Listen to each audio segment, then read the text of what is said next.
Welcome back to middle education. लीजिए अब आपके सामने कक्षा 7वीं विषय गणित अर्धवार्षिक परीक्षा वर्ष 2024-25 अभ्यास प्रश्न पत्र सेट नंबर 1 लेकर के आ चुका हूं। जैसे कि आप सबको पता है कि मिडिल एजुकेशन हिंदी का जो अभ्यास प्रश्न अपलोड किया था वहां से बहुत सारे क्वेश्चंस आपके एग्जाम में देखने को मिला था। एंड अब गणित की बारी है। आइए देखते हैं गणित में किस प्रकार से प्रश्न पूछे जाएंगे हमारे एग्जाम में एंड क्या होगा इनका सही आंसर। लेकिन उसके पहले बता देता हूं, ये कक्षा 7वीं के बच्चों के लिए है। 60 नंबर का आपका प्रश्न पत्र रहेगा और 2.5 घंटे आपको समय दिए जाएंगे। देख लीजिए प्रश्न पत्र का फॉर्मेट कुछ इस प्रकार से रहेगा एंड आपने पहले पेपर में अपने फॉर्मेट को बहुत अच्छे से देखा और समझा है। देखिए स्टूडेंट, यहाँ पर निर्देश में लिखा है कि सभी प्रश्न को हल करना अनिवार्य है। यह केवल अभ्यास मात्र के लिए है, इसका आपके परीक्षा से कोई संबंध नहीं है। आगे बढ़ते हैं तो यहां से कह रहा है बहुविकल्पीय प्रश्न 1 से लेकर के 5 तक। पहला नंबर कह रहा है कि प्रत्येक प्रश्न के में 4 विकल्प दिए जाएंगे और सही विकल्प का उत्तर चयन करके आपको लिखना है। प्रश्न क्रमांक 1 कह रहा है कि समपूरक कोण की माप कितनी होती है। तो देखो, पूरक कोण की माप तो 90 डिग्री होती है, लेकिन हमसे पूछा है समपूरक कोण, तो इसका माप 180 डिग्री होगा। तो इसका सही आंसर ऑप्शन नंबर आ को टिक करना है। प्रश्न नंबर 2 कह रहा है कि -4 में क्या जोड़ने पर -4 प्राप्त होगा। तो -4 में हम क्या जोड़ें भाई, -4 में हम शून्य जोड़ेंगे तो हमें -4 ही मिलेगा। इसका सही आंसर भी ऑप्शन नंबर 1 को टिक करना है। नेक्स्ट कह रहा है वह त्रिभुज जिसकी तीनों भुजाएं समान लंबाई की होती है उसे क्या कहते हैं। उसे कहते हैं समबाहु त्रिभुज। समबाहु त्रिभुज का परिभाषा होता है ऐसी त्रिभुज जिसकी सभी भुजाएं समान हो। एंड हमारे प्रश्न में भी यही कहते हैं, तो इसका सही आंसर ऑप्शन नंबर 1 को टिक करना है। नेक्स्ट कह रहा है प्रश्न क्रमांक 4, जिस जिस मूल्य पर कोई वस्तु को खरीदा जाता है उसे क्या कहते हैं। उसे कहते हैं क्रय मूल्य। खरीदने को कहते हैं क्रय और बेचने को कहते हैं विक्रय। अगर आपके परीक्षा में विक्रय आता है तो आप विक्रय मूल्य लगाना, लेकिन यहाँ पर क्रय पूछा है खरीदने का, इसलिए यहाँ पर क्रय मूल्य हो जाएगा। नेक्स्ट कह रहा है कि -3/8 का योज्य प्रतिलोम क्या होगा। तो 3/8 को उल्टा, योज्य प्रतिलोम मतलब होता है उल्टा। उल्टा मैं करूंगा तो 8 ऊपर आएगा और 3 नीचे आएगा। तो इसका सही आंसर आपका हो जाएगा ऑप्शन नंबर 1 इस करेक्ट आंसर। इस प्रकार से सारे क्वेश्चंस कंप्लीट होते हैं। आइए अब हम 6 से लेकर के 10 तक के प्रश्न को देखते हैं जो कि खाली स्थान में दिया गया है। पहला 6वां नंबर कह रहा है 23 के घन में इकाई का अंक क्या होगा। तो 23 के घन का इकाई का अंक पूछा है। तो घन मतलब 23 गुणे 23 गुणे 3, मतलब 23 गुणे 23 गुणे 23, मतलब 23 का 3 बार गुणा करना है। तो ये आएगा आपका 27 का 7। ठीक है। नेक्स्ट कहता है आपका 400 का 3% 30% क्या होगा। देखो मैं निकाल देता हूँ, 400 गुणते 30/100, कट्टम किट्टी 4 3 12 120 आया। ठीक, इस प्रकार से हो गया। नेक्स्ट कहता है कि 60 डिग्री का पूरक कोण क्या होगा। तो पूरक कोण तो 90 डिग्री होता है, तो 60 और 30 डिग्री ये आपका पूरक कोण हो जाएगा। 60 में 30 जोड़ोगे तो 90 डिग्री हो जाएगा। नेक्स्ट कहता है 8x धन 8 का सरलतम रूप क्या होगा। तो 8x धन 8 करो, ठीक है, बराबर 0 कर दो। 8 इधर आपका पक्षांतर हो जाएगा, तो 8x बराबर -8 हो जाएगा। ठीक है, इसको जब मैं काटूंगा तो ये इस प्रकार से कट जाएगा 8 से 8, तो x का मान आया -1। तो इसका सही आंसर आपका -1 हो जाएगा। नेक्स्ट कहता है परिमेय संख्या p/q में q का मान नहीं हो सकता है। तो q का मान कभी 0 नहीं हो सकता। ये परिमेय संख्या का डेफिनेशन है कि परिमेय संख्या वे संख्या जो p/q के रूप में व्यक्त होती है उसे परिमेय संख्या कहते हैं। लेकिन जहां q is not equal to 0 तो q कभी शून्य नहीं हो सकता है। तो आपको शून्य लिखना है। ठीक है, चलो आगे आगे आगे बढ़ते हैं। यहाँ से लघुत्तरीय प्रश्न कंप्लीट होता है, 11 से स्टार्ट होता है, 11 से लेकर के 16 तक। मैं आपसे फिर से बोलूंगा कि सारे क्वेश्चंस को बेहतरीन तरीके से प्रिपेयर कर लेना अगर आप एग्जाम में बेहतरीन स्कोर गेयर करना चाहते हैं। तो इतना ही नहीं, अगर इसका पीडीएफ डाउनलोड करना है, लिंक डिस्क्रिप्शन बॉक्स में है, जाइए जाकर के इसके पीडीएफ को डाउनलोड कीजिए। प्रश्न क्रमांक 11 कह रहा है कि किस संख्या का 25% 9 होगा। तो इसका मैंने सोल्यूशन निकाला, मैं आपको दिखा देता हूं। इस प्रकार से निकालना है। ठीक है, सबसे पहले कर दो 25% बराबर 9, हमें 100% का मान निकालना है, तो 100% बराबर x। इसका तिरक गुणा करेंगे, इसका इससे, तो मैंने तिरक गुणा कर दिया, लिख दिया। ठीक है, 100 में 9 गुणा करेंगे 900 आएगा, तो हमने 900 लिख दिया, और 25 में x गुणा करेंगे तो 25x आएगा। ठीक है, जब इस 25 को मैंने पक्षांतर किया तो ये इंटू में इधर जाएगा, डिवाइड में जाएगा, तो काट पीट दिया, तो ये 36 बारे पूरा कट रहा है, तो x का मान 36 निकल के आया और यही हमारा सही उत्तर हो जाएगा। नेक्स्ट आगे बढ़ते हैं। नेक्स्ट कह रहा है 12 नंबर हल कीजिए। क्या हल करना है, दूसरे पेज में दिया गया है। ये समीकरण है, इसे सॉल्व करना है। तो इसे मैंने सॉल्व करके दिखाया कुछ इस प्रकार से। देखो इस प्रकार से है कि 5x - 3 बराबर x धन 2, x को पक्षांतरण किया और ये अचर पद को पक्षांतरण किया। ठीक है, तो ये 4x है, इधर आया तो ये प्लस में था, इधर आया तो माइनस में हो गया। ठीक है, तो 5x - x हो गया।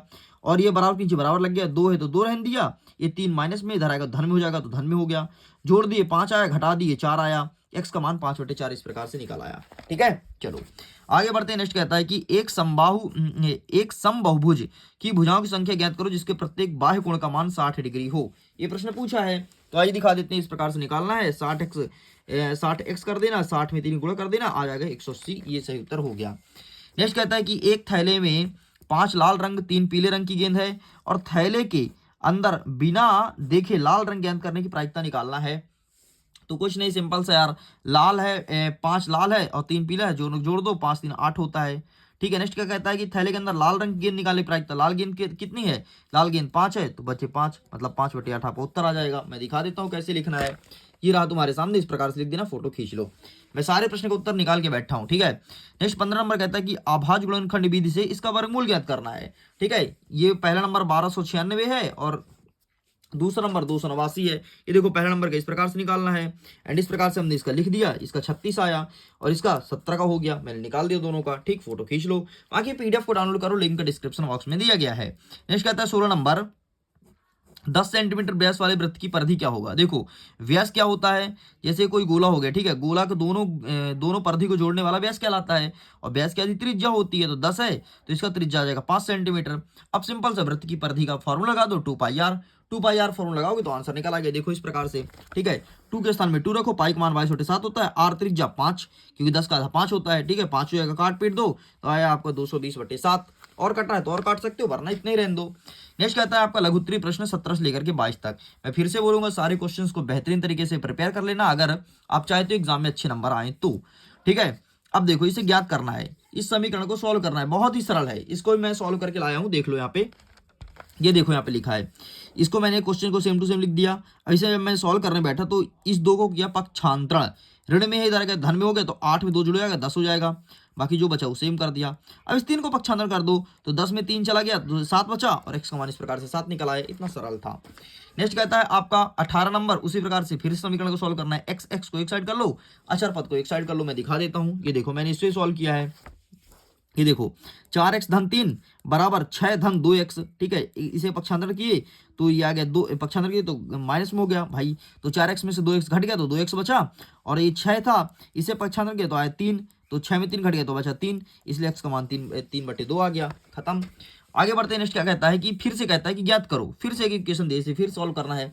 आइए इसका आंसर दिखा देते हैं, प्रश्न क्रमांक 19 का। ये देखो पहले इक्वेशन लिख लो पूरा, फिर ऐसे सॉल्व करना है, तो y का मान तुम्हारा 70/14 आ जाएगा माइनस में। ठीक है, चलो आगे बढ़ते हैं। नेक्स्ट कहता है 20वां नंबर, यदि किसी त्रिभुज का क्षेत्र 25 सेंटीमीटर है और आधार है 15 सेंटीमीटर तो ऊंचाई ज्ञात करो। तो सिंपल सा पाइथागोरस थ्योरम लगा करके सॉल्व करना है, मैं दिखा देता हूँ कैसे। ये देखो इस प्रकार सबसे पहले मैंने त्रिभुज बना लिया, ठीक है, इसका आधार हो गया तुम्हारा 15, ऊंचाई कितना दिया है, ऊंचाई तो हमें फाइंड करना है, ऊंचाई x दिया है। ठीक है, इसे मैंने इस फॉर्मूले पर पुट कर दिया, जैसे पुट किया तो 25 आ गया 25/1, और इधर इसको मैंने सॉल्व किया तो 15x/2 आ गया, इसको मैंने त्रिगुणा कर दिया खटाखट, तो 25 दूनी 50 लिख दिया और 15x को 15x रहने दिया। अब x का मान निकालना है तो 15 को करेंगे पक्षांतरण, यहाँ है गुणे में, इधर आएगा तो भाग में हो जाएगा। ये देखो 50/15 हो गया, काट पीट दिया तो 10/30 आ गया सही उत्तर। इस प्रकार से आपका सही उत्तर निकल आया।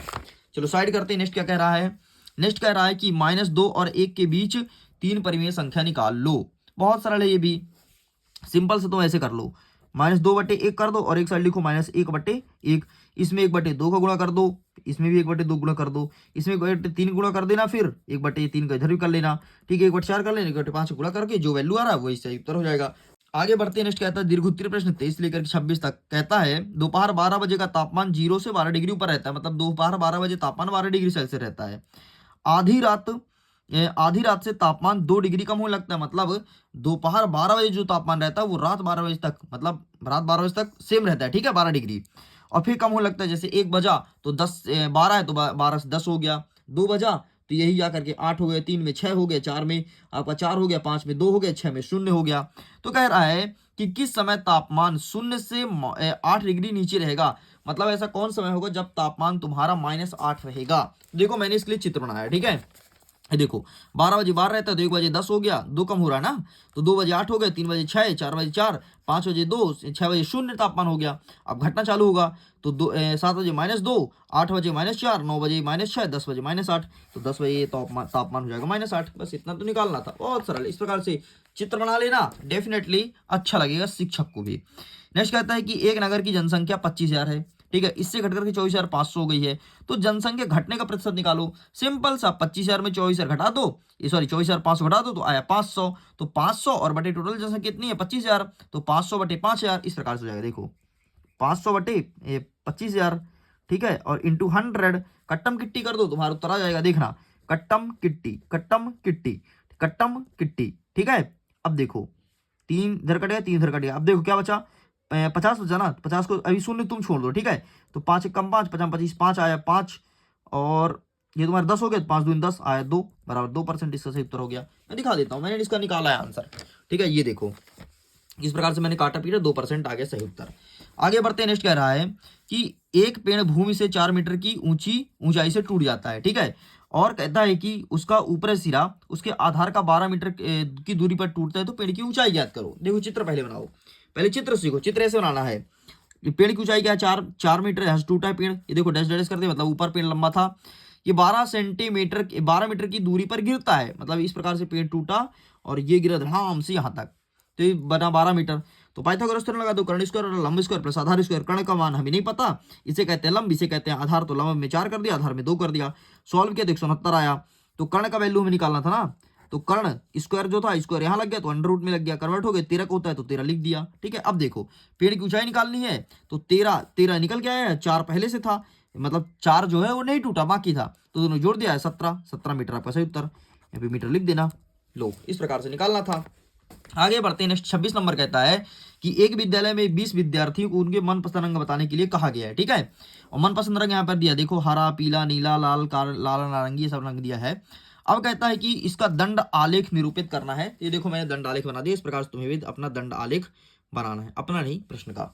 आगे बढ़ते हैं। कह रहा है कि दंड आलेख में की सहायता से कौन सा प्रश्न उत्तर देना है, ठीक है, कौन सा रंग सबसे अधिक पसंद करते हैं, तो देखो 55 सबसे अधिक पीला में, तो पीला रंग, यहाँ पर पीला लिख दो। नेक्स्ट कह रहा है कि पीला रंग पसंद करने वाले विद्यार्थी की संख्या कितनी है, 55 है, ठीक है। फिर कहता है लाल रंग पसंद करें, लाल वाले कितने, 35 है, ठीक है, मैंने 35 लिख दिया। कि कितनी अधिक है, तो घटा दो सिंपल सा, तो 55 है 35 या 20, आपका ये उत्तर हो गया। लो भाई इतना सरल था, इस प्रकार सॉल्व करना था, ये मैंने निकाल दिया दोनों का। लीजिए इस प्रकार से मैंने सब कुछ कंप्लीट किया कक्षा 7वीं गणित का। इसे अच्छे से पढ़ लीजिए, सारे क्वेश्चन को अच्छे से प्रिपेयर कर लीजिए, एंड इसके बाद सेट नंबर 2 भी अपलोड करूंगा, उसे ही पढ़ लेना, डेफिनेटली एग्जाम बेहतर जाएगा। वीडियो एंड करता हूं, एग्जाम के लिए all the best, bye bye.